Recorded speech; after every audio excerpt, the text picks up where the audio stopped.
The crystal wine glass slipped from my fingers, shattering against our mahogany dining table. 15 pairs of eyes turned toward me, but I barely noticed them. My entire world had contracted to my wife Sarah's face as she stood at the head of the table, wearing that serene smile I'd seen countless times over our 12 years of marriage. Only now, it felt like looking at a stranger.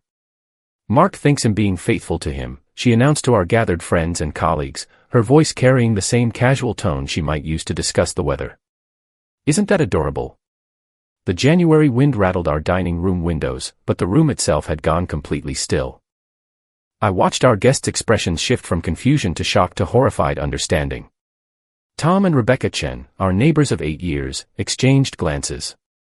David from my law firm suddenly became intensely interested in his plate. My sister Catherine's hand flew to her mouth. I should have seen it coming. The signs had been there for months, the late nights at the office, the new wardrobe, the mysterious phone calls. But nothing could have prepared me for this moment, for the public execution of our marriage in front of everyone we knew. "Sarah," I managed to say, my voice sounding distant to my own ears, "what are you doing?" She laughed, actually laughed, and took another sip of her wine. "I'm tired of pretending, Mark. Aren't you? All these dinner parties, all these perfect couple moments." She gestured around our meticulously decorated dining room, at the carefully arranged place settings and floating candles, her touches that had made our home magazine-worthy. "It's exhausting." I gripped the edge of the table, feeling the solid wood under my fingers, trying to ground myself in reality. Just 3 hours ago, I'd been helping her arrange these same place settings, planning to announce my surprise anniversary gift, a second honeymoon to Greece, where we'd first met. The tickets were still in my jacket pocket, burning against my chest like a brand. "If everyone could please excuse us," I started to say, but Sarah cut me off. "No, stay. You should all hear this." Her voice took on an edge I'd never heard before. "After all, most of you have been part of this facade for years. Some of you," she looked pointedly across the table, "more than others." I followed her gaze to James Wilson, my best friend since college, who had suddenly gone pale. The realization hit me like a physical blow, and I felt my knees buckle slightly. James, who'd been best man at our wedding, who'd helped me coach our son's baseball team, who'd been there for every major moment of our lives together. "How long?" The words scraped out of my throat. Sarah's smile widened, but it didn't reach her eyes. "Does it matter?" 2 years. 3. Time becomes such a blur when you're living a lie. The room started spinning. 2 years. 3 years. Our son Tyler was 11. The timing suddenly became very, very important. "Sarah," James' wife Anna spoke up, her voice trembling. "Please don't do this." "Do what, Anna?" "Tell the truth." "Isn't that what we're always telling our children to do?" Sarah picked up the family photo from the sideboard, the 4 of us at Tyler's last birthday party, all smiles and cake and presents. "Speaking of children." "Mom." Tyler's voice came from the doorway, and my heart stopped. He stood there in his pajamas, confusion written across his face, a face I'd always thought looked just like mine. The story was far from over, but in that moment, watching my son's world about to shatter along with mine, I made a decision. What happened next would change all our lives forever, but right then, all I could think about was protecting him from the truth that was about to destroy everything we knew.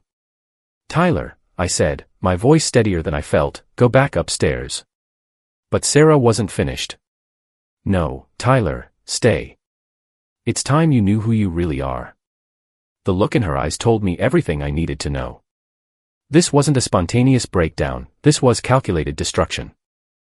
And as I watched my son's face, saw the confusion turning to fear, I realized this was only the beginning. The crystal fragments glittered in the candlelight, catching and reflecting the moment our lives splintered apart. Like those scattered pieces, nothing would ever fit together quite the same way again. I reached for Tyler, but Sarah stepped between us. "Your father, well, Mark here, has been so good to you, hasn't he?" Her words slurred slightly, the wine finally showing its effects. "Such a devoted dad. Taking you to baseball games, helping with homework, teaching you to ride a bike." The room collectively held its breath. Even James, whose face had gone from pale to ashen, seemed frozen in place. Then something unexpected happened. Anna, James' wife, suddenly stood up with such force that her chair toppled backward. In her hand was her phone, displaying what looked like an email. "If you're going to destroy everything, Sarah," Anna's voice was steel, "then let's destroy it all. Should we tell everyone about the offshore accounts? About Monaco?" Sarah's composure cracked for the first time. "You're bluffing." "Am I?" Anna's thumb hovered over her phone's screen. "I'm not the only one who can play this game. The question is, how far do you want to take it?" The air crackled with tension. I looked at my son, still standing in the doorway, his young face a mask of confusion and fear. Then at James, my supposed best friend, who couldn't meet my eyes. And finally at Sarah, my wife of 12 years, whose perfect mask had finally begun to slip. The next few seconds played out in slow motion. Sarah lunged for Anna's phone, wine glass flying from her hand. But she never reached it. Instead, she stumbled, catching herself on the edge of the sideboard. As she steadied herself, a small key fell from her dress pocket, landing with a distinctive metallic ping on our hardwood floor. I recognized that key. It wasn't to our house, or her office, or any place I knew about.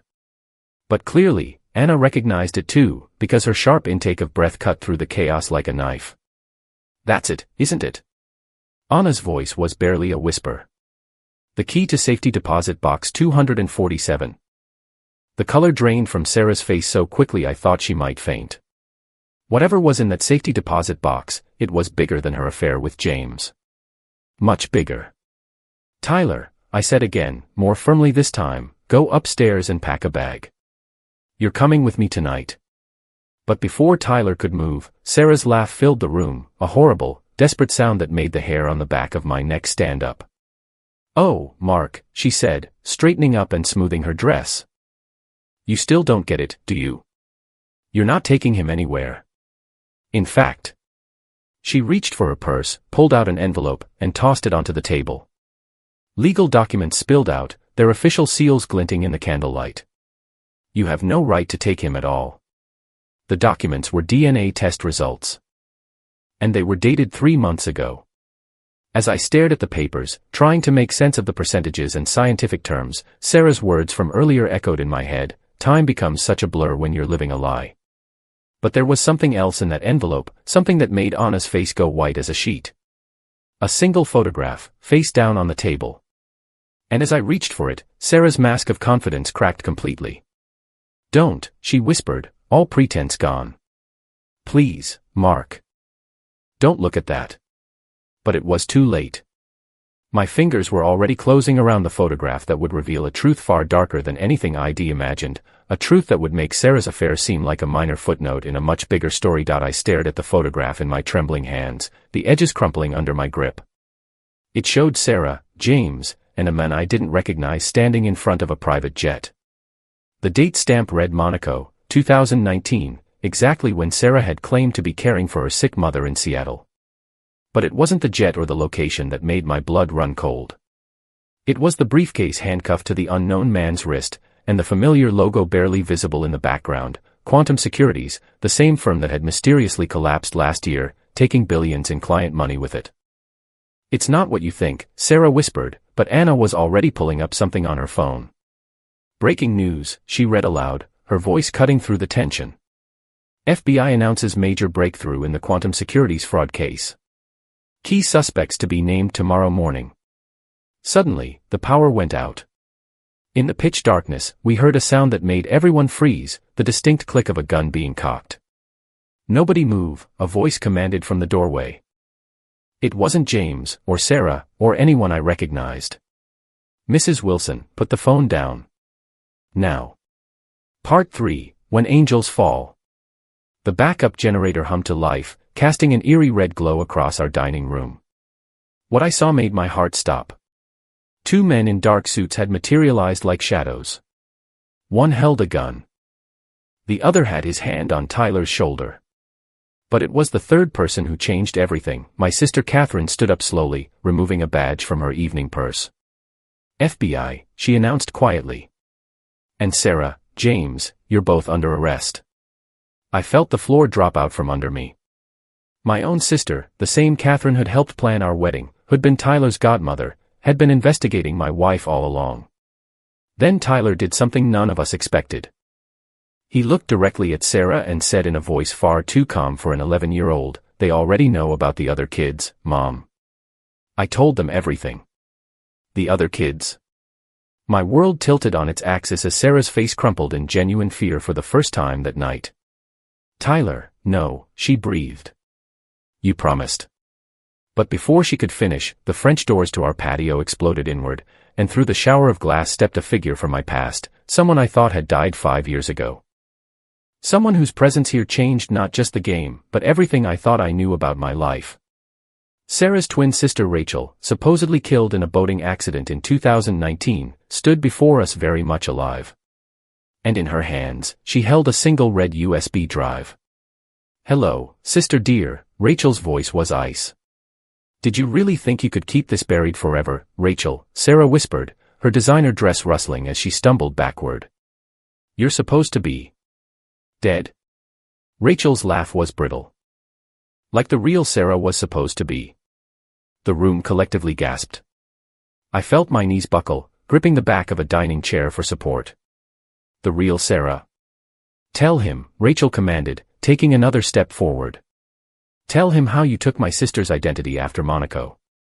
Tell him what really happened to the real Sarah Collins." Tyler suddenly pulled away from the man holding him and ran to Rachel, wrapping his arms around her waist.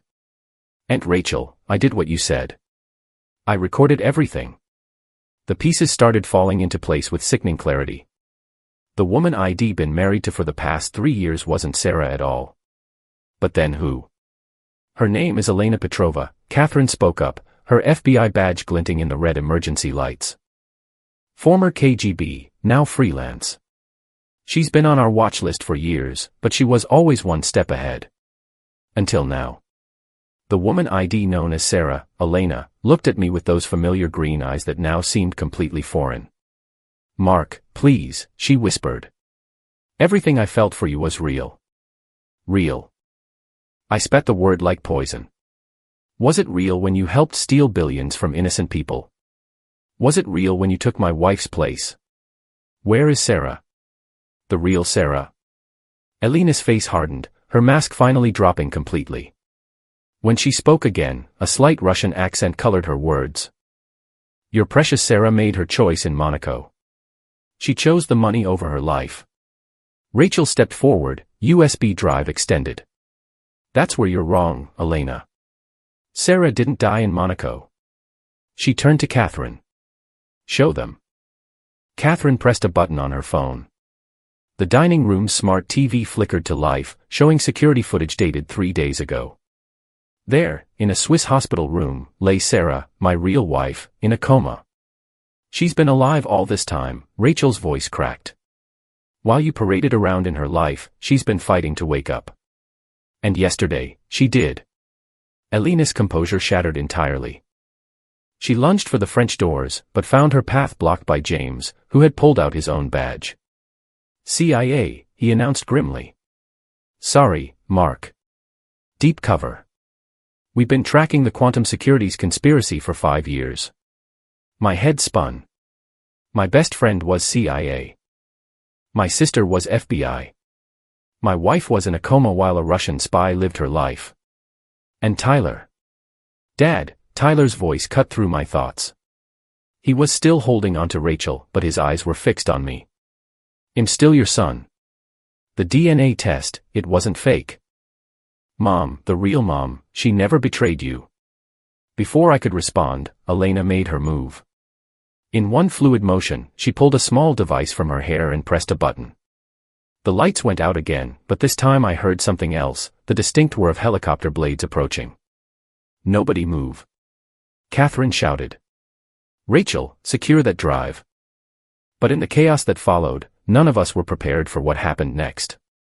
A new player was about to enter the game, someone who would turn this international conspiracy on its head and reveal that even our deepest secrets had secrets of their own. Through the darkness came a voice I hadn't heard in 20 years, sending chills down my spine. "Hello, little brother." The voice cut through the darkness like a blade. Michael, my older brother who had vanished 2 decades ago after embezzling millions from our family's company. He stepped through the shattered French doors, silver hair gleaming in the helicopter's searchlights. But he wasn't alone. With him was someone who changed everything, Sarah's mother, Margaret. The same Margaret who was supposed to be battling Alzheimer's in a Seattle nursing home. "Time to end this charade," Margaret announced, her cultured voice bearing no trace of any mental illness. From her briefcase, she withdrew a leather-bound journal. "Sarah wasn't the first Collins woman to work with Russian intelligence. That honor belongs to me." The helicopter's blades chopped through the night air above us as Elena let out a sharp laugh. "Finally, Margaret. I wondered how long you'd let this play out." The room crackled with tension as Margaret stepped forward, her expensive heels crunching on broken glass. "Mark, there's something you need to know about the night you met Sarah in Greece. It wasn't an accident." My mind raced back to that sunset on Santorini, Sarah alone at the cafe, the spilled coffee, our eyes meeting. "What are you saying?" "Operation Odyssey," Michael cut in. "A decade-long CIA operation to infiltrate the Russian financial network. Sarah was the target. You were the weapon." Catherine raised her gun, pointing it at Margaret. "Step back. You're interfering with a federal investigation." "Oh, Catherine," Margaret's smile was cold. "You really think your FBI badge means anything here? This goes so far beyond your pay grade." She opened the journal, its pages yellow with age. "In 1983, I was tasked with protecting a Soviet defector carrying critical intelligence. Instead, I fell in love with him." Her eyes fixed on me. "Your father wasn't the honest businessman you thought he was, Mark. And your brother Michael didn't steal that money, he was protecting it for this moment." The revelation hit me like a physical blow. My father, a Soviet defector. But before I could process this, Tyler stepped forward, pulling something from his pocket, a chess piece, a white queen. "Grandma," he said quietly, "the game is over." Margaret's face went ash white. "What you don't know," Tyler continued, his young voice steady, "is that Mom, the real Sarah, woke up 3 months ago. And she remembered everything." He pressed the base of the chess piece. A hidden compartment opened, revealing a microchip. "The entire quantum securities operation," Tyler said, sounding far older than his 11 years, "every transaction, every shell company, every player, it's all here. And it's already been uploaded to Interpol." Elena moved with lightning speed, but Rachel was faster. In a blur of motion, she tackled Elena just as the helicopter spotlight illuminated the room fully, revealing one final, shocking truth. There, standing in the doorway, supported by 2 nurses but very much alive and alert, was Sarah. My Sarah. Her face was thinner, her hair shorter, but her eyes, those real, loving eyes I'd missed for 3 years without even knowing it, locked with mine. "I'm home," she whispered. Margaret stepped toward her daughter, but multiple laser sights suddenly danced across her chest. Through the broken windows and doors, an Interpol tactical team swarmed in. Leading them was Jameis' wife Anna, her Interpol badge glinting. "Margaret Collins," Anna announced, "Elena Petrova, Michael Reeves, you're all under arrest for international financial fraud, conspiracy, attempted murder, and treason." As they were led away in handcuffs, Sarah made her way to Tyler and me. Our son wrapped his arms around both of us, and for the first time in what felt like forever, I could breathe. But Sarah wasn't finished. She pulled away slightly, looking into my eyes. "Mark, there's one more thing you need to know." She placed her hand on her stomach, and despite everything we'd been through, despite the years stolen from us, I felt a smile spread across my face. "Twins," she said softly. "We're having twins." The helicopter's searchlight caught the tears on her cheeks, and as I held my family, my real family, close, I realized that sometimes the deepest betrayals can lead us back to the truest loves. Behind us, the sun began to rise over the city, its first rays catching the scattered crystal fragments on our dining room floor. Like our lives, they had been shattered but would be rebuilt, stronger and more beautiful for having been broken.